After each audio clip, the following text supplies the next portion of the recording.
Hello, my name is Michael Tillinger. Some of you may know me as the founder of the Ubuntu Liberation Movement that became a political party in South Africa for a number of years until we realized that we can't really inject a seed of consciousness into the political beast because that's not how it works, because the political beast is completely controlled by external forces, the same forces that control the money supply and control the central banks of all our countries.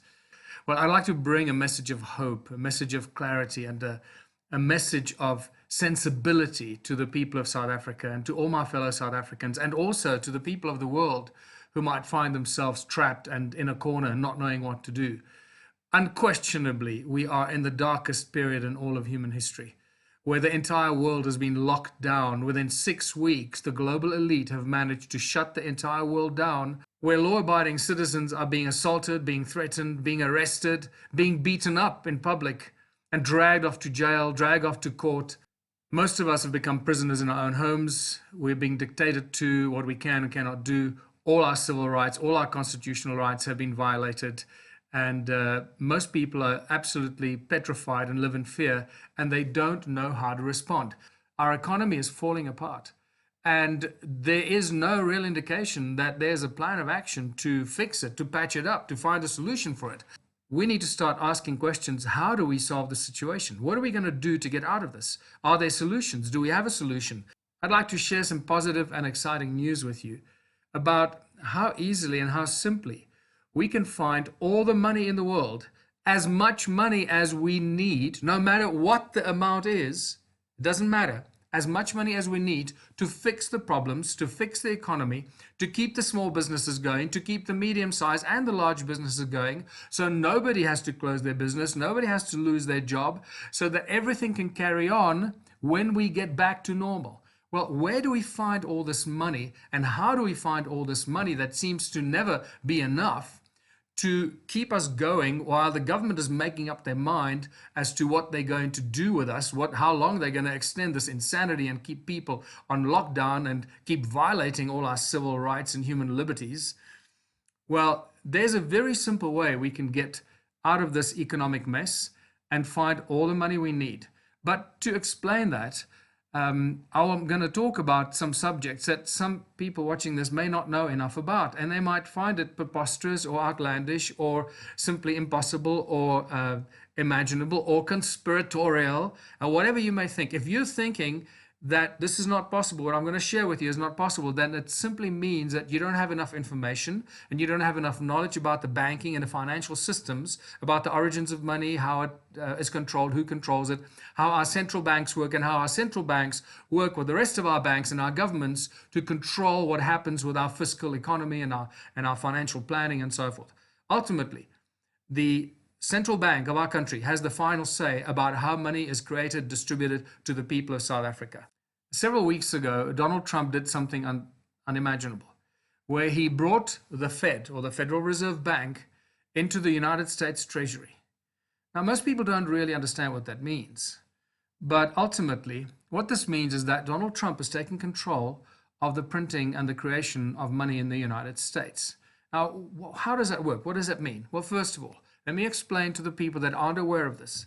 All the central banks, whether it's the Federal Reserve Bank of the USA, the South African Reserve Bank, the Reserve Bank of India, of Australia, the Bank of England, are not part of the government. The government has no control over the central bank because the central banks operate outside of the legal system of each and individual country. All the central banks are independent entities that fall outside the jurisdiction of their countries. You cannot sue the central banks. It's not possible. They're literally a law unto themselves. They can do what they want, and this is how they've controlled the world, controlled the leaders and the governments and the politicians for so many centuries, because this is how the entire global financial system through the Rothschild banking empire has been set up since the 1700s. And in a very interesting twist of activities, Donald Trump did exactly that. He brought the Fed into the United States Treasury. Now, every leader of every country can do that. I'd like to also remind people right now that we appoint our government and our political leaders as our servants. Remind yourselves of this at all times. They are not our masters. We do not appoint our political leaders as our slave masters to tell us what we can and cannot do. They should be doing what we ask them to do. Are they doing what we want? No. Many people have now started to realize that this is what's happening, that our government has taken complete control of our lives, our liberties, and all our freedoms, and are behaving like draconian slave masters, telling us what we can and cannot do. So, what is the relationship between the South African Reserve Bank, or any central bank for that matter, or people in any country and their central bank, and how do we use that situation? Well, we do what Donald Trump did. We know how a printing press works. Thank you, Mr. Rothschild. We no longer need you to print the money for us. As of tomorrow, within 24 hours, we bring the South African Reserve Bank into the South African government, and it becomes a people's bank. Nobody has to lose their job. Nobody has to go anywhere. Nothing changes except you cut the ties with the Rothschild banking empire and you tell them to take a hike. We can then create as much money and put out as much money as we need to prop up the economy. Now, Donald Trump did exactly this in the USA, and this is why he can issue as much money as he wants to the people of the United States. But he was very clever about this. He requested the money from the Treasury to the Reserve Bank, and that's why the government in the USA has to approve these funds. And once the government approves it, then the Treasury actually just prints some money and they give it to the American people. Now, every country in every world can do that. And overnight, the people in every country will have a people's bank without even realizing it. What is the benefit of a people's bank? Well, every possible benefit you can imagine. The only reason we have inflation, we have taxes, we have levies and VAT and all the money that we pay all the time is not because we're stupid and we don't know how to print money and what to do with it. No, because the central banks of each country are private companies, private corporations over which our governments have no control. This is how the Rothschild banking empire have woven the story over hundreds of years since the 1700s, and they've created this global banking empire that controls everything. Now, while we're in lockdown, the United States under Donald Trump has taken control of this. The other countries have not taken control of this, and this is really important. Our people need to understand that we can take control of our central bank so that we do not go bankrupt. Because what is going to happen now? The IMF is going to come in, the central banks of Europe are going to come in, the World Bank is going to come in, and they're going to lend us money. They're going to lend all the countries money. And what's going to happen is that all the countries of the world are going to become even more indebted and more enslaved to the Rothschild banking empire. We cannot allow this to happen. We have to stop this. And the way we stop this is we put pressure on our presidents and our leaders to take control of our central banks. It is a very simple step. Go out there, send letters to your leaders, and I'm urging the President of South Africa, Cyril Ramaphosa, and the government of South Africa, and all the people around the government, if you did not know this, if you work in government or in parliament and you're not aware of the fact that the Central Bank of South Africa is a privately owned company by a bunch of families, banking families, that run this global banking empire, and they dictate the fiscal policy to our country, then you have not been well informed. So, very simple solution. For all the countries of the world, all the leaders of the world, and especially to my fellow South Africans, how do we get out of this mess? How do we get enough money, no matter how much it is? It can be trillions and trillions of rands. It can be trillions and trillions of dollars or yen or euros or whatever currency you may use. Very, very simple.